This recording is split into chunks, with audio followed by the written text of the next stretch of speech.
Good morning, welcome to Santaroga Surplus.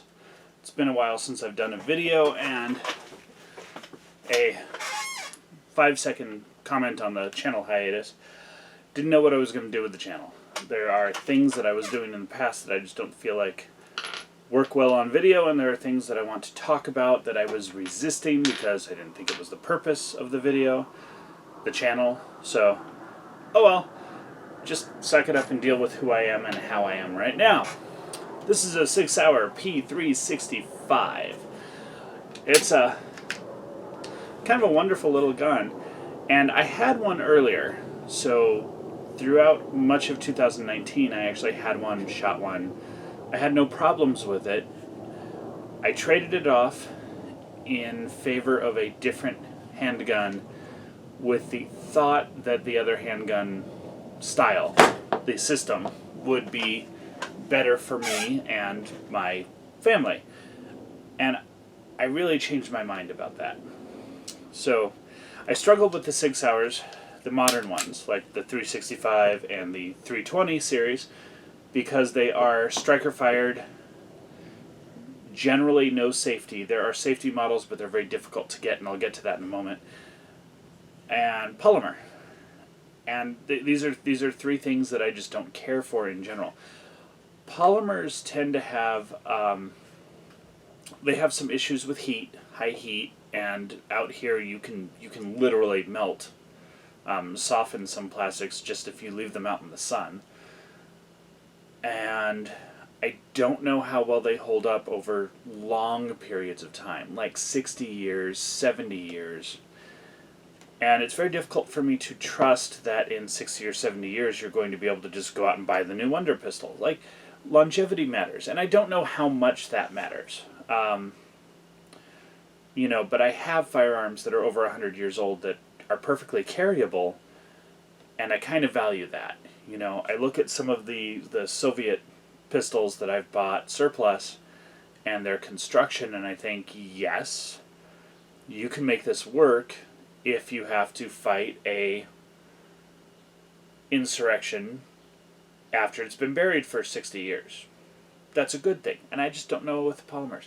I'm not a huge fan of striker-fired pistols for various reasons. One is mass. The mass of the firing unit, the firing pin, isn't very high. It's one of the reasons that hammer-fired systems have been so dominant, is that if you have hard primers, iffy springs, once you get that mass moving, it moves. It hits with force. Our modern materials technology has made it so that the striker-fired systems are extremely reliable, but, again, prepper weirdness, what if? And the lack of safety. The lack of safety is really funny. I'm just going to, walk around like this for a minute, okay? Look, you just walk around, finger in the trigger guard, flag everybody. Okay, that used to be normal and safe 60 years ago, 50 years ago. You'd see people in pictures like this all the time, and this should make you physically uncomfortable at this point.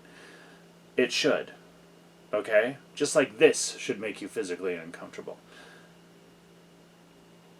Standards of safety and behavior change, and people used to consider this to be a reasonable way to hold a firearm. It's not going to go off if you don't pull the trigger, right?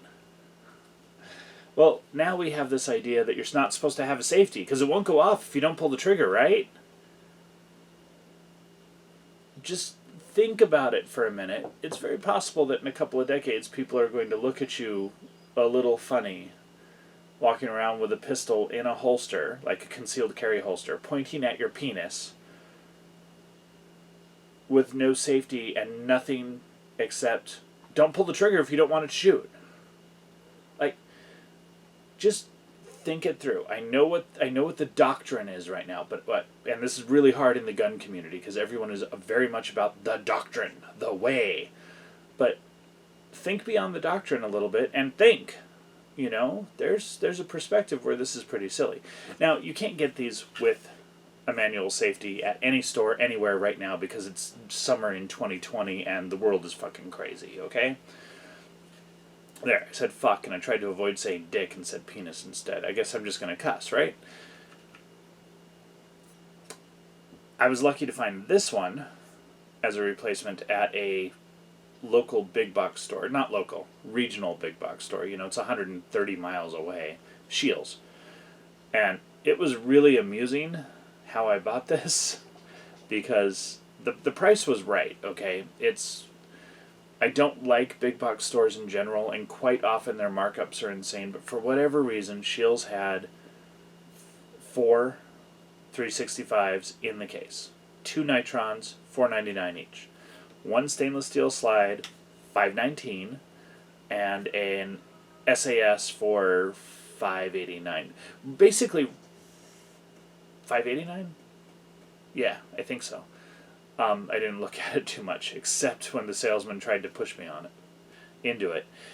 And those are good prices, okay? You know, one of the local stores, local, again, regional, 130 miles from me, one of the local Reno stores, Mark IV and Strike, had pretty much an identical selection, but everything was $50 to $80 more expensive. Okay, I mean, seriously, like $5.79 for a nitron. And you're like, ooh, wow.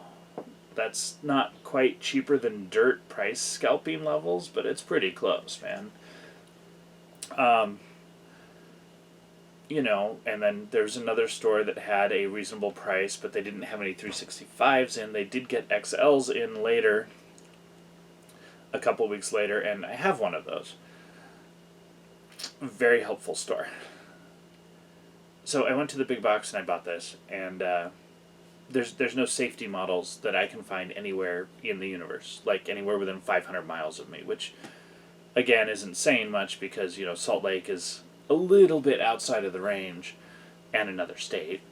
You know, Vegas, it's a little far away. It's not a day trip. You know, you can make Reno into a day trip, but they can make Boise into a day trip, but again, different state. So I will probably put a manual safety on this, modify it. It's not hard. The parts are the same. The grip, the FCU, the fire control unit, doesn't require any modifications. It's 3 simple parts: a detente spring, and the safety mechanism, safety bar. You do have to notch your grip module or get a different grip module that's already notched. They're like $30, so whichever way that goes. And the salesman really didn't want me to buy this. He really wanted me to buy the SAS.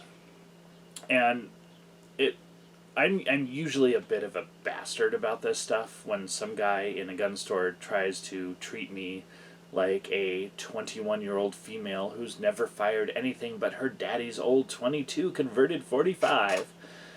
You know, I'm not like a competition, world-class competition shooter. You know, I've done a couple competitions. I know what it's like. I'm not that good.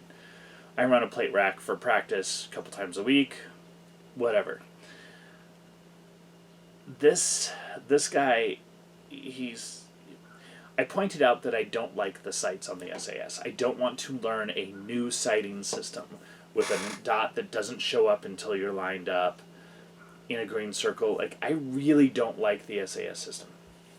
I could probably learn to like it, and I'm not going to say it's invalid, but as it stands right now, I don't like it. I'm not going to pay a bunch of extra money to get something that I have to go ground up and learn. Presentation, offhand shooting, draw, everything about using that sight is going to be very specific. And yes, it's all fundamentals, and yes, it probably should be what I do anyway, kind of, but there's some subtle differences to it, okay? Especially because you've got to find that dot, and that gives you a different focus point in terms of your target and where you are on the pistol. You're not focusing on your front sight. You're focusing on the back of the slide. You know, I'm sure that there is training and that I will adapt to it at some point in time and that I'll try it out because that's what I do. But no, not right now. So he told me, this is the firearms manager at Shields in Reno.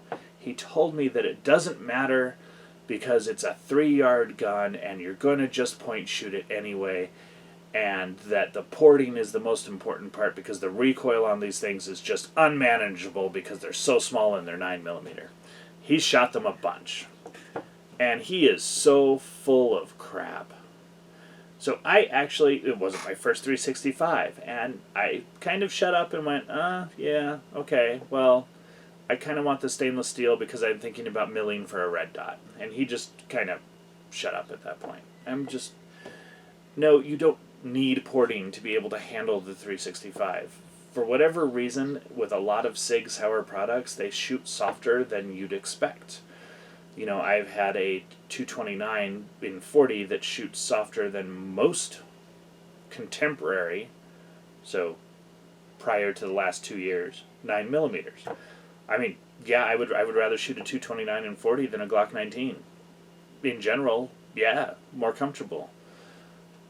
These handle remarkably well. I'm not going to say that I'm quite as fast on recovery with that as I am with this, which is a carry model 320. But it's really not bad. I actually am shooting this one slightly better than I am the other one, because I also have the XL model here, handy.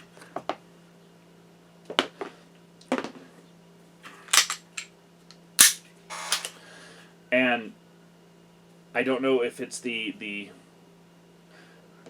trigger on this one is about 1 pound heavier than on this one. They were both born in the same month, early 2020, and I don't know what the difference is. I figure it's just a mechanical difference. I'm going to let this one wear in a little bit, and we'll see what happens. The trigger's a little bit heavier, and the grip is better, but I feel like I need to either I need to swap the FCUs out or see what's going on, but I feel like this one actually has a little more beef in the recoil than this one does. It might be the reciprocating mass of the slide. It's just, you know, at 4 or 5 ounces doesn't seem like much, but it's a lot when the gun only weighs a couple ounces.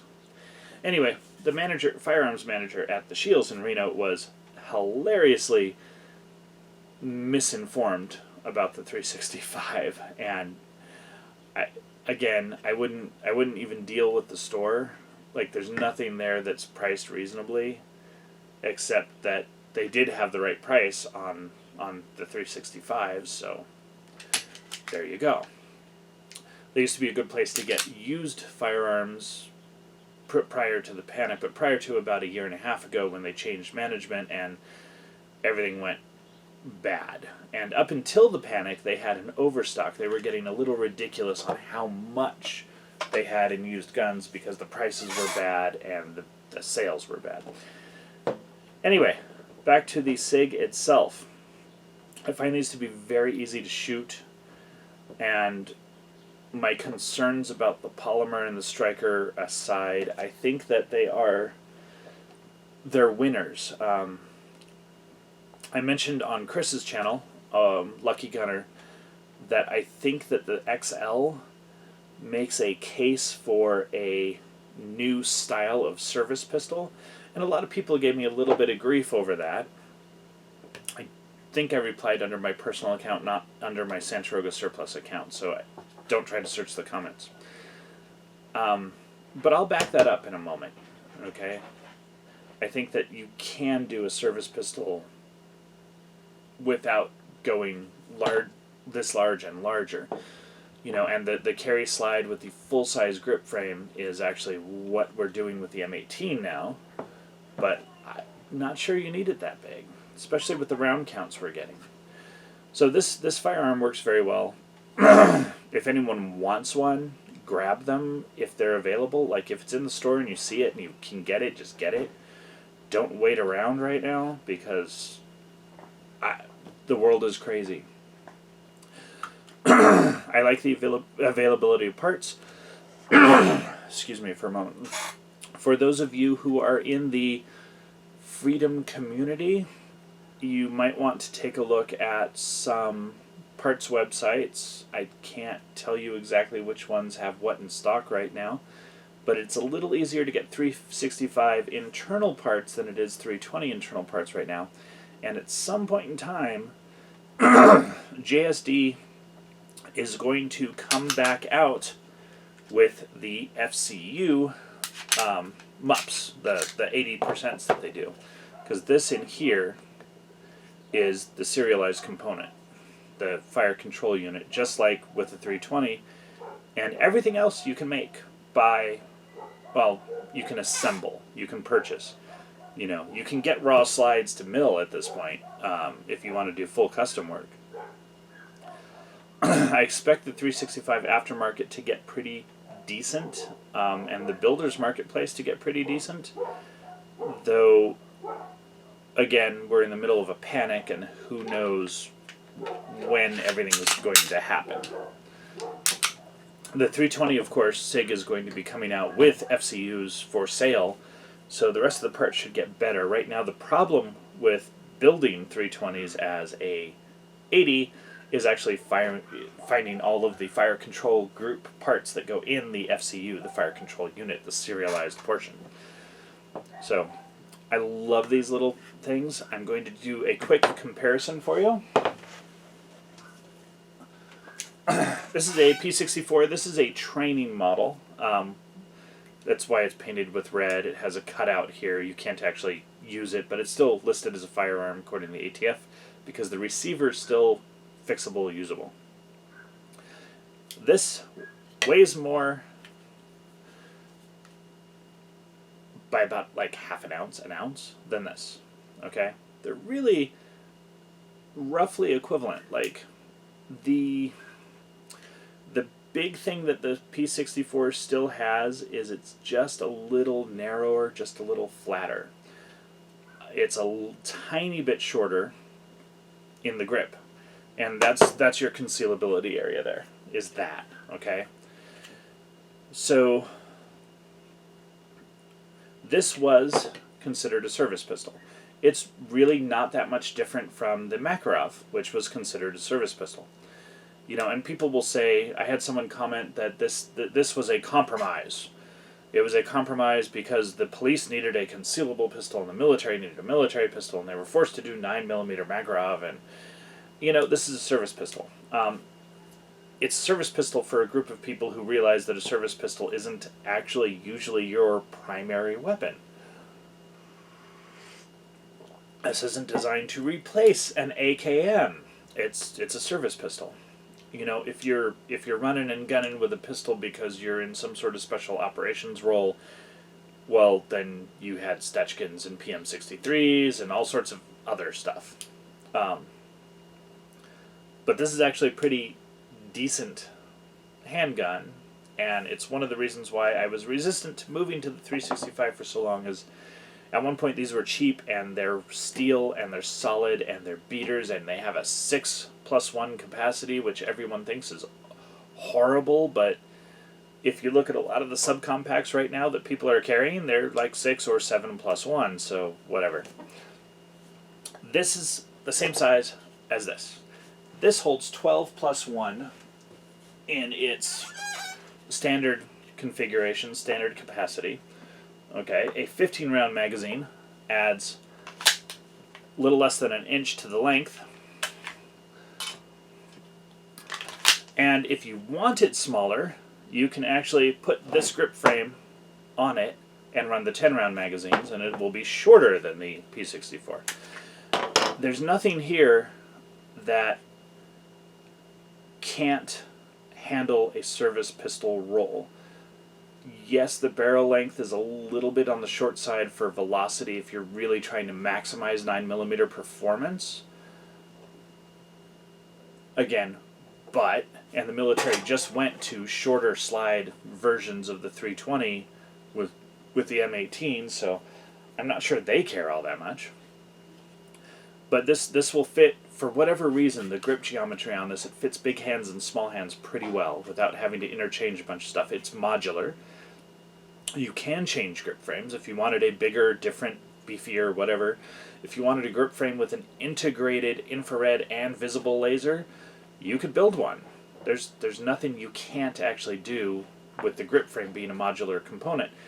So my argument with Chris, or to Chris, it wasn't an argument, he didn't really respond, at Lucky Gunner in his comments thread was that this is a new paradigm for service pistol. It's light, it's small, it changes the game in terms of being a service pistol. You have the magazine capacity you need,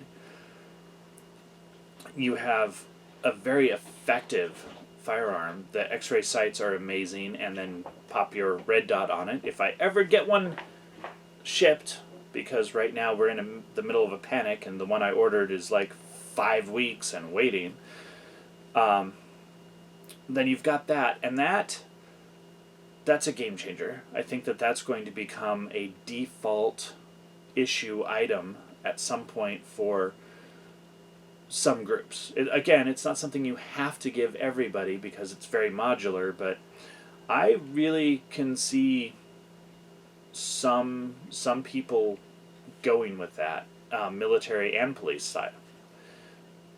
The rail is proprietary on this, but again, it's a grip frame design change, and I understand why they did it. A lot of people have a problem with that, and I'm going to show you really quick. Why didn't they do the little notches, right? And the reason is because you'd have to cut into your recoil slide area. You literally, your spring, your guide rod is where you'd put that notch. There's not enough plastic polymer there to do the job. A very simple answer as to why they went with this proprietary slot. And you can put a rail adapter on it. There's 5 or 6 companies that make it, so it's not really a problem. No issues at all. And that's about it. I've been rambling for a while, and I haven't done a whole lot of actual show and tell, which is not what this video is about. We have a funny story about a firearms manager at Shields in Reno, which is just, I can't believe the guy. You know, and I'm back to this. I'm going to put a manual safety on these pistols because I carry them, and it's one of the big things that has always kept me going with the P64 or the Beretta, the 92, whatever I'm carrying, is that I like the single action, double action for safety. 229, 229 doesn't have the manual safety component, which is fine. It's a slight adaptation, but it's a long double action pull, so. And you have a hammer. You can push on the hammer when you're holstering. Holstering is the most dangerous thing you do with firearm, and if you don't have a hammer, that trigger, that's all it takes, man. So, and we don't have any safety devices for the SIGs yet.